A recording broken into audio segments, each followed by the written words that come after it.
Bienvenue dans le podcast Aurora, un podcast qui parle de voyage, d'introspection, de créativité et de partage. On se retrouve une fois par semaine pour parler et partager sur un sujet qui me tient à cœur et qui peut-être vous parlera aussi. En attendant, je vous souhaite une bonne écoute. Eh bien, bonjour à tous et bienvenue dans ce nouvel épisode du podcast Aurora. Je suis ravie de vous retrouver aujourd'hui entourée de petites bougies et du bruit de la pluie. Je ne sais pas si vous allez l'entendre derrière, mais il pleut pas mal. J'ai découvert d'ailleurs un nouveau mot ce matin qui est le mot pluviophile. C'est les personnes qui adorent la pluie. Bon, je fais partie de ce groupe-là. Voilà. Peut-être que certains, ça ne leur parlera pas, mais j'adore la pluie. Donc voilà. Petit aparté fermé. Aujourd'hui, on se retrouve pour un nouvel épisode sur un sujet qui me tient beaucoup à cœur, qui est le voyage en solo. Je pense que vous avez pu le comprendre dans le premier épisode de présentation. Voilà, mais avant de commencer cet épisode, je voulais tout simplement vous dire merci. Merci pour la réception du podcast, les retours positifs que j'ai eus, comme les personnes qui m'ont dit ce qu'elles avaient ressenti par rapport à ma voix, par rapport au sujet. Voilà, merci énormément, que ce soit les gens que je connais comme les gens que je ne connais pas. Ça me pousse encore plus à continuer ce joli projet. Donc voilà, merci beaucoup. Je voulais aussi faire un aparté sur la fréquence des épisodes. Alors peut-être que je me suis un petit peu emballée sur faire un épisode par semaine. J'ai pas envie de me contraindre. Voilà, les sujets me viennent. Parfois j'en enregistre et finalement ça me va pas, donc j'enregistre un autre sujet. Et j'ai pas envie de me bloquer. Donc voilà, ça se trouve je vais poster un épisode une fois par semaine, puis après ce sera peut-être toutes les 2 semaines, maximum 3 semaines. Donc voilà, pour que vous soyez au courant sur la fréquence des épisodes. Et sans plus tarder, on va pouvoir plonger au cœur du sujet qui est le voyage en solo. Alors, je ferai plusieurs épisodes sur le thème du voyage en solo. Comment ça s'est passé dans le détail, chacun des pays que j'ai fait, qu'est-ce que j'ai découvert et appris dans les 2 pays où je suis allée, etc. Aujourd'hui, je vais vraiment me focus sur comment est-ce que j'ai passé le pas de partir tout seul en voyage, en fait. Je vais commencer par dire que ça a été tout un cheminement.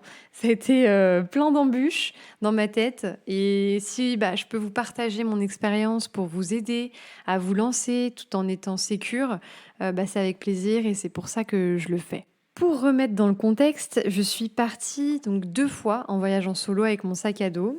La première fois, c'était il y a 2 ans. Je suis partie en Norvège. Et à ce moment-là, j'étais dans une période de ma vie un peu creuse, mais émotionnellement difficile. Et surtout, j'étais professionnellement perdue. Mais je pense aussi que vous avez compris que le milieu professionnel, pour moi, c'est tout un chemin aussi, dont je ferai un autre épisode là-dessus. Mais à ce moment-là, j'avais besoin en fait de me retrouver et aussi inconsciemment de me challenger, tout simplement, et de voir autre chose. J'avais vraiment besoin en fait de sortir de l'environnement dans lequel j'ai toujours été et de mener un projet pour moi et avec moi uniquement. Et j'ai donc commencé par en discuter avec mes amis et ça m'a déjà rassurée. Mais derrière, j'avais tout le bagage peur qui m'accompagnait. Donc, la peur de partir toute seule, c'est quand même assez flippant, quoi. Comment on fait, etc. C'était tout nouveau pour moi.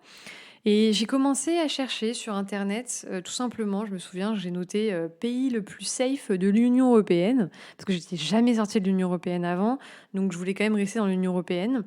Et en plus, on était en période Covid, donc il y avait beaucoup de restrictions. Et c'est là que le premier résultat, ça a été la Norvège. Et là, quand j'ai vu la Norvège, parce que je connaissais la Norvège, mais pas vraiment, enfin de nom quoi, et j'ai eu des papillons dans le ventre quand j'ai découvert ce pays. Les paysages me correspondaient complètement. C'était vraiment comme si on prenait une bouffée d'air à travers les images déjà. C'était grandiose, il y avait des montagnes, des paysages incroyables. Et puis surtout le climat, moi j'aime bien le froid, donc c'était aussi parfait. Puis après, j'ai commencé à regarder les forums, à lire les gens qui y avaient déjà été et tout ça. Petit à petit, j'ai fait un pas après l'autre. Et puis surtout, un jour, je suis allée à la Fnac pour acheter le guide du routard. donc de la Norvège. Et spoiler alerte, je me suis rendu compte bien après coup que dès que j'achetais le routard, dans ma tête, en fait, c'est comme si la décision était prise déjà, même si j'avais pas encore le courage de me l'avouer. Le processus était enclenché, voilà, je me projetais de plus en plus dans le fait de partir. Mais en fait, dès que j'achète le routard d'un endroit, j'ai l'impression que c'est un peu le déclic de me dire: «OK, je suis prête». Et c'est à partir de là où après j'ai commencé du coup à lire le routard, tout ça et à acheter en fait le matériel nécessaire, parce qu'il faisait super froid là-bas, hein. Vraiment c'était, du -10, parfois donc c'était très froid. Puis j'ai commencé après à me faire un plan de voyage dans ma tête, de où est-ce que je voulais aller, qu'est-ce que je voulais faire, tout ça et puis un jour, je me suis sentie prête. J'en avais parlé évidemment à ma famille, j'avais fait tout un PowerPoint pour présenter le projet et cetera. J'étais beaucoup trop investie, hem et un jour, je me dis: «Mais en fait, je suis prête» et j'ai booké un billet aller sans retour et uniquement mon logement à Oslo, qui est donc la capitale de la Norvège et je voulais vraiment partir à l'aventure et vivre au jour le jour, sans tout booker à l'avance, ni avoir de deadline et me dire: «Ah là là, mon retour, c'est telle date, il faut que je fasse tout ça, nin nin nin nin» et me mettre la pression. Alors, j'avais les moyens, j'avais le temps de le faire, donc j'ai pu le faire à ce moment-là, de pas prendre de retour et de rien planifier en avance. Donc voilà, ça a été tout le cheminement qui m'a amenée, en fait, étape par étape, au départ en Norvège. Je vais pas aller plus en détail parce que je ferai un épisode uniquement tourné sur ce premier voyage. Qu'est-ce que j'y ai fait? Qu'est-ce que j'ai appris? Tout ce qui s'est passé en voyage, j'ai trop hâte de vous le faire, vraiment de vous expliquer les péripéties par lesquelles je suis passée et tout. Mais vraiment, l'épisode d'aujourd'hui, c'était vraiment pour vous montrer toutes les étapes par lesquelles je suis passée, pour en fait arriver, au fait de partir. Et on en vient donc à mon second voyage en solo qui lui a été, tout un autre monde et un autre niveau. C'était il y a, du coup, 1 an et demi environ. À ce moment-là, j'avais rompu un CDI, de juriste dont j'avais toujours rêvé depuis des années, pour lesquels j'avais bossé pendant 5 ans pour avoir mon master et finalement me rendre compte que je ne voulais pas de ça. Mais j'étais contente parce que du coup, je me rendais compte que j'en voulais pas. Mais période professionnelle compliquée quand même de se dire: «Je quitte un CDI, qu'est-ce que je vais faire? Ça me parle pas, mais qu'est-ce que j'ai envie de faire?» J'étais perdue. Mais je ferai encore une fois un épisode complet sur, mon chemin pro, parce que je pense que ça peut, peut-être en aider certains. Mais voilà. Donc j'étais dans une période professionnelle un peu compliquée, relationnelle aussi et j'avais encore une fois besoin de découvrir autre chose, un autre environnement que celui dans lequel je vivais depuis que je suis née et en fait, j'avais besoin tout simplement de me sentir libre. Je voulais être libre avec moi-même, avec la vie, me laisser porter, faire mes choix et aussi, je pense, inconsciemment, reprendre confiance en moi, me prouver que j'étais capable de choses, et cetera. Parce que j'avais perdu pas mal confiance en moi avec les événements précédents. Donc l'idée de repartir en voyage solo me trottait dans la tête une nouvelle fois, même si j'hésitais encore à ce moment-là entre prendre un nouveau job, mais sans grande conviction et du coup repartir en voyage en solo. Donc pour vous expliquer comment j'en suis arrivée à partir, donc au Népal, c'est que, quand j'étais encore en CDI, je me souviens qu'on m'a parlé, de Trek au Népal. 1 fois que j'entendais vraiment parler de ce pays. Je me suis connectée au pays, c'était magnifique, mais sans plus. Enfin, vraiment dans ma tête, c'était pas je me projetais pas, enfin voilà, c'était inaccessible. Puis ensuite, je suis donc partie de ce CDI, et je me suis reconnectée, comme je disais, au fait de partir en voyage en solo et on m'a parlé du site, Workaway, qui en fait est un réseau, pour ceux qui connaissent pas, international, qui met en relation des personnes qui cherchent un travail ou du moins un bénévolat, parce que c'est en général, c'est bénévole, contre le gîte et le couvert et cetera. Par exemple, je me propose de, faire la peinture et gérer, le jardin, de quelqu'un, que ce soit en France ou dans un autre pays. En contrepartie, le propriétaire ou celui qui «m'engage» entre guillemets, du coup m'offre le gîte, le couvert, le logement et cetera. Donc voilà, je me connecte pour la première fois sur ce petit site et la première annonce sur laquelle je tombe et je m'en souviens parfaitement bien. Je me souviens de l'image, de tout. C'était une annonce en anglais, avec une image de montagne, de magnifiques montagnes, et un homme de dos en position du lotus, yoga, et qui propose en fait d'accueillir les gens contre aide agricole. Je crois que c'était ça. Je crois que c'était venez m'aider dans ma ferme, etc. Contre du coup le gîte, le couvert, etc. Et là, je regarde le lieu et je vois Népal. Et là, je vous jure, je me suis dit, alors ça, c'est mort. Ça, jamais de la vie. Ça, c'est à l'autre bout du monde. C'est même pas pensable. Et vraiment, je suis passée à autre chose. J'ai squeeze le truc et je suis passée à une autre annonce. Et voilà. Après, j'ai rien trouvé d'incroyable. Donc, j'ai fermé et puis voilà. Et ensuite, ça s'arrête pas là. Quelques semaines plus tard, je partais en week-end chez une amie. Et j'étais à la gare et j'avais oublié mon livre. Et en fait, j'avais vraiment pas beaucoup de temps, fallait que j'aille prendre mon train et tout, mais je décide quand même d'aller acheter un livre, pour le trajet, à la librairie de la gare. Et là, je prends le premier livre, en tête de gondole, et je le prends, je l'achète et je prends mon train et tout et je commence à lire dans le train. Et là, encore une fois, je découvre que c'est un livre incroyable sur une aventure, devinez où? Au Népal. Donc, j'ai ri intérieurement. Je me suis dit, mais c'est dingue quand même. Je crois qu'on essaie de me faire comprendre quelque chose. Alors, je crois moi personnellement en l'univers, aux signes de l'univers, etc. Et là, je me suis vraiment dit, il y a quelque chose qu'on veut me faire entendre là, ou du moins on veut me faire prendre un chemin. Voilà, il y a peut-être un truc en lien avec le Népal.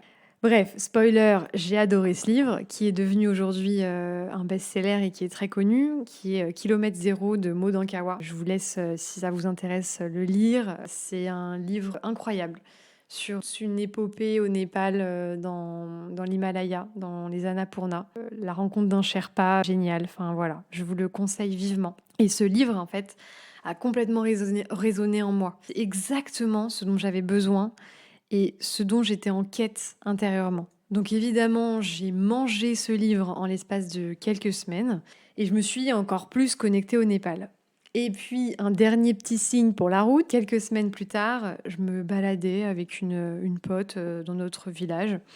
Et là, je lève les yeux vers un jardin et je vois des magnifiques drapeaux de prière de couleur qu'on trouve au Népal. Je crois que c'est la première fois de ma vie que j'en voyais. Mais là, j'ai souri, quoi. Je me suis dit, purée, encore le Népal. Et en fait, c'est à partir de ce moment-là que j'ai vraiment petit à petit connecté avec ce pays. Je me suis intéressée au Népal. Alors, tout en étant dans le déni, hein, parce que je me disais toujours, non mais jamais de la vie, je pourrais aller là-bas toute seule. Jamais de la vie. Mais paradoxalement et à côté, je mettais des choses en place en fait. J'ai commencé à rejoindre un groupe Facebook qui s'appelait Les Français au Népal. Alors ça, il y a plein de groupes sur Facebook. Si vous voulez aller dans un pays, je vous le conseille. Vous faites les Français au Népal, les Français en Argentine, les Français voilà. Et c'est une mine d'or. Il y a plein d'informations. Et vous pouvez même mettre un post si vous avez des questions. Moi, je me souviens que j'avais posté un truc en disant voilà, je serais peut-être intéressée. Est-ce qu'il y a des femmes qui y sont allées déjà? Et j'ai eu plein de retours. Et j'ai discuté avec énormément de femmes qui étaient déjà allées là-bas en solo et qui m'ont complètement rassurée. Vraiment, elles avaient fait d'autres pays. Elles m'ont dit franchement, le Népal, c'est un des pays les plus safe que j'ai fait, etc. Alors qu'il fallait évidemment respecter les règles de sécurité du voyage en solo. Comme partout, hein, même quand on va à Paris ou quand on va dehors, on va pas sortir seul la nuit. Faut que quelqu'un sache quand même toujours où est-ce que vous êtes, où est-ce que tu vas, quels sont tes plans. Et j'ai aussi été en lien avec des femmes qui comptaient y aller. Donc on se posait les mêmes questions, on se partageait nos chemins de vie. Enfin vraiment, c'était ultra intéressant. Même là, déjà, je sentais que ça vibrait en moi. J'ai également lu beaucoup de forums, j'ai écouté beaucoup de vidéos et de podcasts sur le sujet. Et en fait, petit à petit, après coup, je me suis rendu compte que c'était comme un château de cartes. Je posais carte après carte et je montais mon château, en fait. Et je me suis sécurisée comme ça. Et à chaque fois, j'ai pris mes peurs par la main et je les ai rassurées et j'ai avancé avec elles. Ok, là, je me retrouve face à telle peur. Ok, maintenant, pourquoi j'ai peur de ça? Comment est-ce que je peux faire pour me sécuriser? Je sais pas, ça pouvait être n'importe quoi. Ça pouvait, ouais, mais Aurore, là, tu vas à l'autre bout du monde, la nourriture, elle sera pas la même, l'eau, elle est pas potable. Comment on fait? C'est la panique. Comment on peut faire pour l'eau? Comment les autres qui sont allés là-bas ont fait? Puis ça allait même plus loin que ça. J'ai dû me poser toutes les questions concernant le visa, concernant les bagages, concernant les modes de vie, les coutumes. Et j'avançais comme ça, en fait. Je prenais questionnement après questionnement et j'allais chercher de l'info.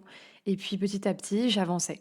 Et puis un jour, vous le voyez peut-être arriver ou peut-être pas, je suis allée à la Fnac et j'ai acheté le fameux routard du Népal. Et là, je savais, même si j'étais encore dans le déni, j'ai feuilleté, j'ai surligné, j'ai entouré, j'ai appris plein de trucs du routard et j'ai partagé donc tout ça à mes proches parce que je pense que je savais que j'allais y aller. Bon, beaucoup de mes proches m'ont pris un peu pour une folle, pas tous, mais ils m'ont dit: «Mais qu'est-ce que tu vas faire là-bas? Tu vas partir toute seule, qu'est-ce que tu nous fais?» Donc voilà, évidemment, j'ai essayé de les rassurer. Ils se sont aussi, je pense, auto-rassurés. Je leur ai montré mon plan de voyage. Moi, je leur ai partagé, des liens, des contacts et cetera, avec qui, ils pourraient communiquer là-bas. Parce que j'étais aussi rentrée en contact avec des gens qui étaient là-bas, donc voilà. Et puis un jour, je l'ai senti. J'étais devant mon ordi, je m'en souviens, et j'ai regardé une nouvelle fois les billets d'avion et je me suis sentie libérée en fait. J'étais prête. Et là, je me suis dit: «Mais pourquoi pas moi? J'ai plus de peur, j'ai confiance». Toutes les peurs étaient tombées, je faisais une équipe soudée dans ma tête et puis let's go. Donc j'ai booké mon billet, aller, encore une fois, sans retour, et mon logement à Katmandou et rien d'autre parce qu'en fait, je voulais vraiment, comme la Norvège, repartir à l'aventure, ne pas être bloquée dans un voyage qui était déjà fait à l'avance. Encore une fois, j'ai pu me le permettre financièrement et dans le temps. Voilà, j'étais pas bloquée, donc je me suis dit: «Let's go, peut-être que tu en auras plus jamais l'occasion. Aurore, fonce». Et puis spoiler alerte, encore une fois, c'est un peu mon expression favorite là, mais ça a été incroyable. Mais vous en saurez plus, dans un autre épisode qui sera complètement dédié, au Népal. J'en ferai d'ailleurs peut-être plusieurs, pour partager, du coup, mes expériences de vie, tout ce que j'ai vécu là-bas, comment ça s'est passé, mes peurs, mes moments de down que j'ai vécu aussi là-bas. Enfin voilà, j'ai vraiment envie de le partager pour peut-être, vous aider vous à vous lancer ou du moins, à découvrir, ce monde-là. Enfin voilà, je vous ai expliqué le cheminement de comment j'en suis arrivée à partir en solo. J'ai énormément parlé, j'espère que ça vous a aidé. Je voulais surtout aujourd'hui donc vous partager comment est-ce que j'ai accompagné mes peurs, comment j'ai passé le pas, comment prendre le temps, aller à la pêche aux infos, passer à l'action et surtout prendre confiance en soi en fait. Et puis ça va grave faire discours de développement personnel, etc. Mais au début, vous l'avez entendu dans l'épisode, je me disais que c'était impossible. Quand j'ai vu Népal, jamais je m'en serais cru capable. Pour moi, c'était une réelle montagne. C'était la montagne qui était sur la photo, là, à gravir psychologiquement.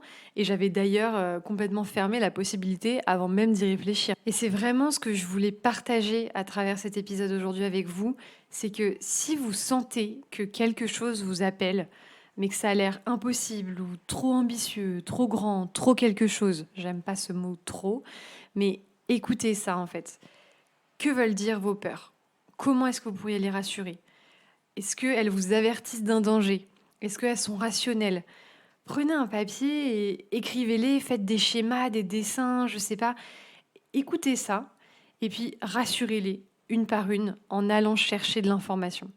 Aller chercher de l'information, communiquer, etc. C'est la meilleure chose en fait pour se sécuriser dans une situation. Alors, évidemment, ça touchera peut-être des zones à l'intérieur de vous qui sont profondes, voilà, mais n'hésitez pas à vous faire accompagner, par exemple. Moi, je sais que j'avais été accompagnée par ma psy à cette époque, donc voilà.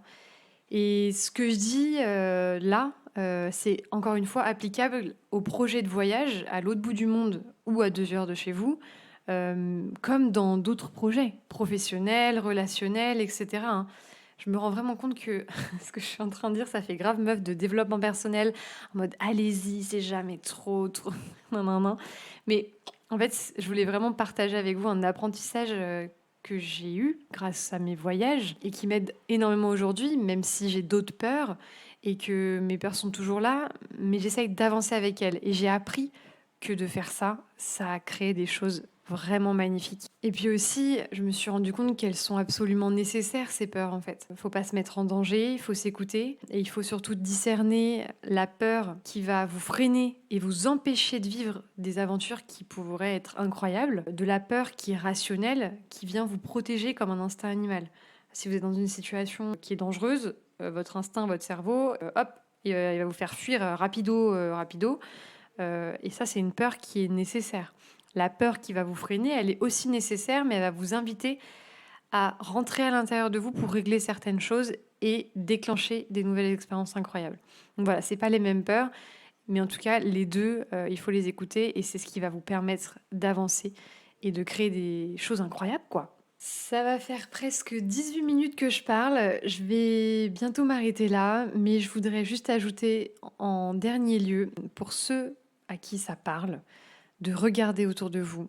Ça fait encore une fois méga meuf de développement personnel, mais c'est ce que j'ai appris, de parfois faire un pas en arrière sur une situation et de regarder autour de nous, d'aller se balader, d'ouvrir un livre, de regarder les signes qui viennent et les choses qui vibrent à l'intérieur de nous. Parfois, ça nous guide vers notre prochaine aventure de vie et ce qui serait bon pour nous. Moi, c'est ce que j'ai vécu et ce qui m'a permis de vivre des trucs incroyables, de relativiser aussi et puis de prendre de la distance avec les choses et d'en arriver tout simplement où j'en suis aujourd'hui. Enfin voilà, on arrive à la fin de l'épisode. Voilà tout ce que je voulais vous partager aujourd'hui. J'espère que ça vous a plu. N'hésitez pas à me laisser un petit commentaire de ce que vous avez pensé ou un petit j'aime ou tout simplement suivre le Instagram, c'est Aurora Thérapie avec IE à la fin. Voilà, je mettrai les petites news du podcast. Il y a d'autres choses qui devraient arriver bientôt, donc j'ai très hâte de vous parler.